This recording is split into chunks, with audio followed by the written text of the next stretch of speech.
Hi friends, welcome to our channel. இன்றைக்கி இந்த வீடியோவில் ஒரு கை டிசைன் தாங்க நான் உங்களோட ஷேர் பண்ணியிருக்கேன்.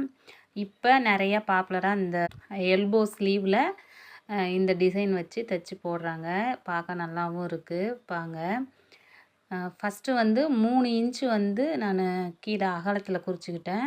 உயரத்தில் வந்து 6 இன்ச்சு குறிச்சிட்டு அப்படியே நம்ம கிராஸாக ஒரு கோடு போட்டு கட் பண்ணி எடுத்துக்கலாம். சாரிங்க, கொஞ்சம் கேமரா கவர் ஆகலை, அதனால் சரியாக தெரியல. கீழே 3 இன்ச்சு, மேலே 6 இன்ச்சு. மடித்து அடிக்கிறதுக்காக நான் 1 இன்ச்சு விட்டுருந்தேங்க. அதிலிருந்து 6 இன்ச்சு குறிச்சிக்கிட்டேன். அகலத்தில் 3 இன்ச்சு அந்த மாதிரி வச்சு கட் பண்ணியிருக்கேன். நார்மலாக நம்ம ப்ளவுஸ் கட் பண்ணுற மாதிரி கட் பண்ணிவிட்டு இதை நான் கட் பண்ணியிருக்கேன். பாருங்கள், ஃபஸ்ட்டு நம்ம அந்த முக்கோணமாக வெட்டி எடுத்தோம் இல்லையா லைனிங்கில், அதை வந்து நான் வந்து கேன்வாஸில் போட்டு கட் பண்ணிக்கிட்டேன். கேன்வாஸை மடித்து போட்டுக்கோங்க, அப்போ தான் நம்மளுக்கு அந்த முக்கோண ஷேப் கிடைக்கும். அப்புறம் எக்ஸஸாக தையலுக்காக நான் வந்து ஒரு ஸ்கேல் அளவு விட்டுக்கிட்டேன். இப்போ அதை அப்படியே நம்ம கட் பண்ணி எடுத்துக்கலாம். கட் பண்ணிவிட்டு லைனிங்கில் நான் அதை வந்து அப்படியே பதிச்சு சுற்றி வர தையல் போட்டு எடுத்துக்கிட்டேன். அயன் கொடுக்கல. பாருங்கள், இப்போது நார்மலாக நம்ம கை எப்படி ஜாயின் பண்ணுவோமோ அதே மாதிரியே நான் வந்து 1 இன்ச் அளவுக்கு மடித்து அடிக்கிறதுக்காக விட்டுருந்தேன். அதனால் அந்த 1 இன்ச்சு தேவையில்லை, 1/2 இன்ச்சு இருந்தாவே நம்மளுக்கு வந்து திருப்ப ஈஸியாக இருக்கும். நான் தையல் போட்டுட்டு எக்ஸஸாக கட் பண்ணிட்டேன். அதே மாதிரி அந்த கார்னர் வரும்போது நல்லா கரெக்டாக ஊசியை நிறுத்திட்டு திருப்புங்க. அப்போ தான் நம்மளுக்கு வந்து அந்த ஷார்ப்பு அது வந்து கரெக்டாக கிடைக்கும். துணியை வந்து நீட்டாக கரெக்டாக இருக்கா அப்படின்னு பார்த்துக்கிட்டு நம்ம செக் பண்ணிவிட்டு செய்யும்போது வந்து நம்ம பிரிக்காமல் ஈஸியாக தைக்க முடியும். நல்லா பழகி தைக்கிறவங்களுக்கு ஒன்றும் இல்லைங்க. பிகினஸாக இருக்கோம் அப்படின்னா சின்ன சின்ன இந்த ஒரு இதுலையே நீங்கள் கவனமாக பார்த்துக்கிட்டிங்கன்னா ஈஸியாக இருக்கும். பாருங்கள், நான் வந்து இப்போ கட் பண்ணி எடுத்துக்கிட்டேன். அங்கே ஒரு கட் கொடுத்துக்கலாம், அப்போ தான் நல்லா திரும்பும். அதே மாதிரி இங்கேயும் நான் கட் கொடுத்துட்டு அந்த 1/2 இன்ச் அளவுக்கு நான் எக்ஸஸாக இருந்ததை நான் கட் பண்ணி எடுத்துட்டேன். அப்படியே இப்போ நம்ம வந்து திருப்பிட்டு அந்த ஷார்ப்பு முக்கோணம் வர இடத்துல நீடில் வச்சு அப்படியே கொஞ்சமாக நீட்டாக எடுத்து விட்டுட்டோம்னாவே அந்த முக்கோணம் வந்து வந்துடும்.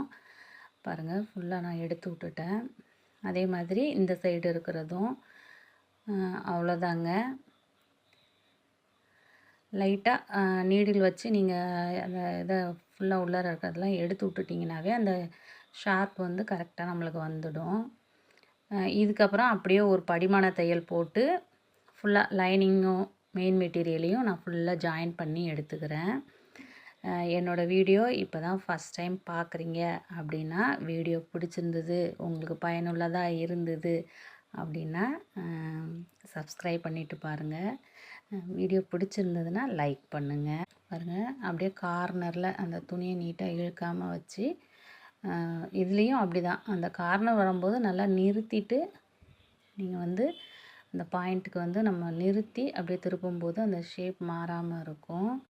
பிகினர்ஸாக இருக்கீங்க அப்படின்னா கொஞ்சம் பொறுமையாக இந்த மாதிரி இதெல்லாம் தைச்சிங்கனாவே உங்களுக்கு வந்து அந்த தையல் வந்து நீட்டாக வர ஆரம்பிச்சிடும். நம்ம ஃபஸ்ட்டு ஆரம்பத்தில் செய்கிறதே கொஞ்சம் நம்ம அந்த எந்த இடத்துல மெதுவாக தைக்கணும், எந்த இடத்துல வேகமாக தைக்கணும், அந்த விஷயங்கள்லாம் கொஞ்சம் நம்ம நீட்டாக கற்றுக்கிட்டோம்னாவே சீக்கிரமாக டைலரிங் வந்து கற்றுக்க முடியும். பாருங்கள், நான் ஃபுல்லாக லைனிங்கும் மெயின் மெட்டீரியலையும் ஃபுல்லாக தையல் போட்டு எடுத்துட்டு அப்புறமா அந்த எக்ஸஸாக இருக்கிறது எல்லாத்தையுமே நம்ம கட் பண்ணி எடுத்துக்கலாம். ஒவ்வொரு விஷயங்களையுமே நம்ம கற்றுக்க தாங்க அடுத்த ஸ்டேஜுக்கு கண்டிப்பாக போக முடியும். எப்படி நம்ம கையை அடித்து திருப்பணுமோ அதே மாதிரியே அந்த மெயின் மெட்டீரியலோட நல்ல பக்கம் வச்சு அப்படியே அடித்து உள்பக்கமாக திருப்பிட்டோம்னா நம்மளுக்கு வந்து பிசுறு வந்து உள்பக்கமாக போயிடும். இது பார்த்திங்கன்னா நம்ம நார்மலாக மிஷின்லேயே ஒரு ஆரி ஒர்க் ப்ளவுஸ் அளவுக்கு நீட்டாக இருக்கும். ட்ரை பண்ணி பாருங்கள். அதிகமாக செலவு பண்ணி தைக்காதவங்களுக்கெலாம் இந்த மாதிரி நம்ம ட்ரை பண்ணி பார்த்தோம்னா நல்லா பட்ஜெட் ப்ளவுஸுன்னு சொல்லலாம். அந்தளவுக்கு நல்லா நீட்டாக இருந்தது பார்க்குறதுக்கு. பாருங்கள், நான் சுற்றி வர எல்லாத்தையுமே தையல் போட்டு எடுத்துக்கிட்டேன். இந்த துணி நம்ம வச்சு தைக்கும்போது முடிஞ்ச வரைக்கும் எக்ஸஸாக வைங்க. பத்தலைன்னா நம்ம இவ்வளோ செஞ்சும் அது வேஸ்ட்டாக ஆகிடும். எக்ஸஸாக இருந்துட்டு அப்புறமா நம்ம வந்து ஃபுல்லாக ஜாயின் பண்ணிவிட்டு மிச்சமாக இருக்கிறத கூட கட் பண்ணி எடுத்துக்கலாம். பாருங்கள், இப்போ ஏற்கனவே நம்ம லைனிங்கில் கட் பண்ணியிருக்கோம் இல்லையா, இதுலேயும் எனக்கு அந்த 1 இன்ச் மடிக்கிறதுக்காக இருந்ததில்ல, அதை மடிச்சுட்டு அப்படியே நான் வந்து டிசியால் மார்க் பண்ணி எடுத்துக்கிட்டேன். அதோட நம்மளுக்கு எந்த அளவுக்கு தேவை அப்படின்ற மாதிரி. அந்த எக்ஸஸாக இருக்கிறதெல்லாம் உள்ளார தையலுக்குள்ளார போயிடும். ஃபஸ்ட்டு மார்க் பண்ணி எடுத்துட்டு ஸ்கேலால் நல்லா நீட்டாக போட்டு எடுத்துக்கிட்டேன். இதுக்கப்புறம் சென்டர்லேருந்து ஒரு லைனுங்க, சென்டரை ஃபஸ்ட்டு கணக்கு பண்ணிக்கோங்க. சென்டர்லேருந்து ஒரு லைன் போட்டுக்கோங்க. அதுக்கு அடுத்து ஒரே அளவாக இப்போ ஒரு 1/2 இன்ச் கேப் விட்றீங்கன்னா அதே 1/2 இன்ச் அளவுக்கு கேப் விட்டுக்கோங்க, சரியாக இருக்கும். அந்த சைடு பாருங்கள், எனக்கு 3 கோடு வந்தது. அதே மாதிரி இந்த பக்கமும் 3 கோடு போட்டுக்கிட்டேன். இப்போ வந்து ப்ளவுஸோட கலர் வந்து மெரூனு, அதனால் நம்மளுக்கு அந்த பார்டர் கலர் மெரூனே வச்சு மெரூன் நூல்லையே, சாதாரண மிஷின் நூல்லையே ஸ்ட்ரைட்டாக ஒரு 4 தையல் இல்லை 5 தையல் கூட போட்டுக்கோங்க. ஆனால் ஸ்ட்ரைட்டாக நம்ம கோட்டு மேலேயே போட்டோம்னா பார்க்க நீட்டாக இருக்கும். அப்படியே நீட்டாக ஃபுல்லாகவே நீங்கள் ஊசி வெளியில் எடுக்காமையே அந்த முக்கோணத்துலையே அப்படியே கொண்டு வந்து கூட போட்டுடலாம். பாருங்கள், அது மாதிரி எல்லா கோடுகளையுமே கரெக்டாக வச்சு போட்டு எடுத்துக்கலாம்.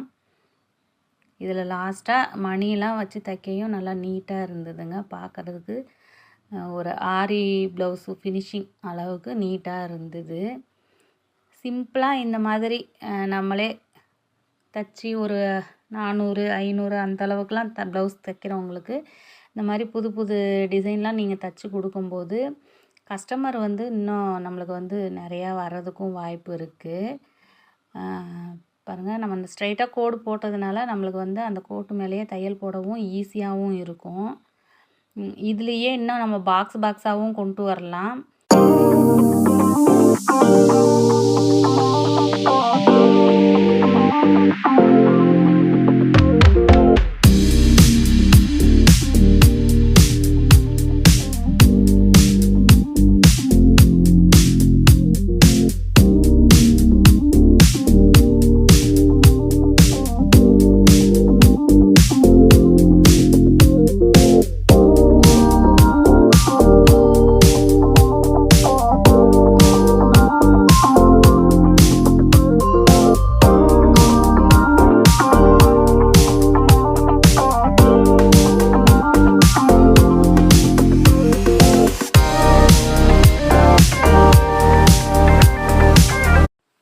அந்த ஷேப் மாறாமல் இருக்கிறதுக்காக ஒரு இடத்துல மட்டும் நான் பின் பண்ணிக்கிட்டேங்க. அப்போ நம்மளுக்கு வந்து அந்த நவராது. உங்களுக்கு இன்னும் கம்ஃபர்டபுளாக வேணும், நீட்டாக வேணும்னா இன்னும் ஒரு 2 இடத்துல கூட நீங்கள் போட்டுக்கலாம். பாருங்கள், அப்படியே எட்ஜ்லேயே ஒரு தையல் போட்டுக்கலாம். துணி வந்து சுருக்கம் இருக்கா அப்படின்ட்டு ஒரு தடவை நம்ம செக் பண்ணிக்கிட்டு தைங்க, எப்போ தைக்கும் போதும். ஏற்கனவே நம்ம வந்து ஒரு தையல் போட்டு வச்சுருக்கோம், அந்த டிசி மார்க்கும் இருக்குது. அதனால் நம்மளுக்கு மாறாமல் அந்த கோட்லேயே வச்சு நீங்கள் தையல் போட்டிங்கனாவே கரெக்டாக இருக்கும். பாருங்கள், சிம்பிளாக எப்படி இருக்குதுன்னு பாருங்கள், நீட்டாக இருக்குது. உள் பக்கமும் பார்த்தீங்கன்னா உங்களுக்கு வந்து பிசுறு அதிகமாக இல்லாமல் நீட்டாக இருக்கும். இந்த எக்ஸஸாக இருக்கிறது எந்த அளவுக்கு தேவையோ அது அப்புறமா நம்ம கட் பண்ண. ட்ரெண்டிங்காக இருக்கிற இந்த டிசைன் ட்ரை பண்ணேன். ஃபஸ்ட் டைமே நல்லா சூப்பராக இருந்தது. ரொம்ப சிம்பிளுங்க, ஈஸியாக நீங்கள் வந்து புதுசாக பிகினர்ஸாக இருக்கீங்க அப்படின்னா கூட இந்த டிசைன் வந்து ட்ரை பண்ணி பாருங்கள். நீட்டாக இருந்தது.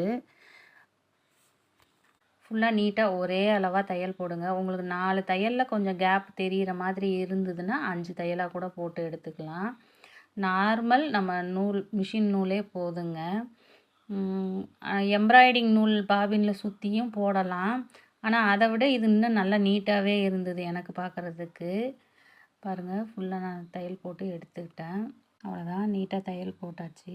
இப்போ அதே மாதிரி நம்ம சரியாக இருக்கா அப்படின்ட்டு ஒரு தடவை செக் பண்ணிக்கலாம். சரியாக இருந்தது. இதுவும் அதே மாதிரியே நான் ஜாயின் பண்ணி எடுத்துக்கிட்டேன் இந்த கையிலையும். அவ்வளோதாங்க, நீட்டாக ஒரு கை டிசைன் வந்து நம்ம ரெடி பண்ணியாச்சு. பார்த்தீங்கன்னா நான் அதில் வந்து மணி வச்சு அப்படியே கோர்த்துக்கிட்டேன். லைட்டாக இது காப்பர் மணி மாதிரி இருக்கும் இல்லைங்களா, கொஞ்சம் கலரு அந்த மாதிரி மணி தான் நான் எடுத்திருந்தேன். இது பார்த்தீங்கன்னா ஒரு அரை இன்ச்சு கேப்பில் ஒவ்வொரு மணி. எனக்கு ஃபஸ்ட்டு இதுக்கு வந்து ஒரு 3 மணி வச்சு தைச்சேன். அது நம்ம வச்சு பார்த்துட்டோம்னாவே கரெக்டாக தெரியும். அப்படி இல்லை அப்படின்னா உங்களுக்கு வந்து ஈவனாக வரணும் அப்படின்னா இன்ச் டேப் வச்சு ஒரு சின்னதாக ஒரு மார்க் வச்சுக்கோங்க. பாருங்கள் ஃபுல்லாகவே நான் தையல் போட்டு எடுத்துக்கிறேன். ஃபுல்லாக மணி வச்ச வாட்டி நல்லா லுக்கே கிராண்டாக இருந்ததுங்க. ஒரு சிம்பிளாக நார்மல் மிஷின் நூல்லையே ஒரு ஆரி லுக் அளவுக்கு இந்த ப்ளவுஸ் ரெடியாக இருந்தது. கை டிசைனு பார்க்க நீட்டாகவும் இருந்தது, அதே நேரத்தில் ரிச்சாகவும் இருந்தது. ட்ரை பண்ணி பாருங்கள். ஃபுல்லாக நான் வந்து அதில் மணி வச்சு முடிச்சுட்டு அதுக்கப்புறம் கை ஜாயின் பண்ணேன். உங்களுக்கு வீடியோ பிடிச்சிருந்தது அப்படின்னா லைக் பண்ணுங்கள், ஷேர் பண்ணுங்கள், கமெண்ட் பண்ணுங்கள். ஃபினிஷிங் இந்த மாதிரி தாங்க இருந்தது. பார்க்கவே நல்லா லுக்காக இருந்தது. ரொம்பவே ரசித்து செஞ்சேங்க. அவ்வளோ நீட்டாக வந்திருந்தது. பார்க்கவும் அவ்வளோ அழகாக இருந்தது. உங்களுக்கும் இந்த டிசைன் பிடிச்சிருக்கு அப்படின்னா கமெண்ட் பண்ணுங்கள். அடுத்த வீடியோவில் பார்க்கலாம். டாட்டா பாய்.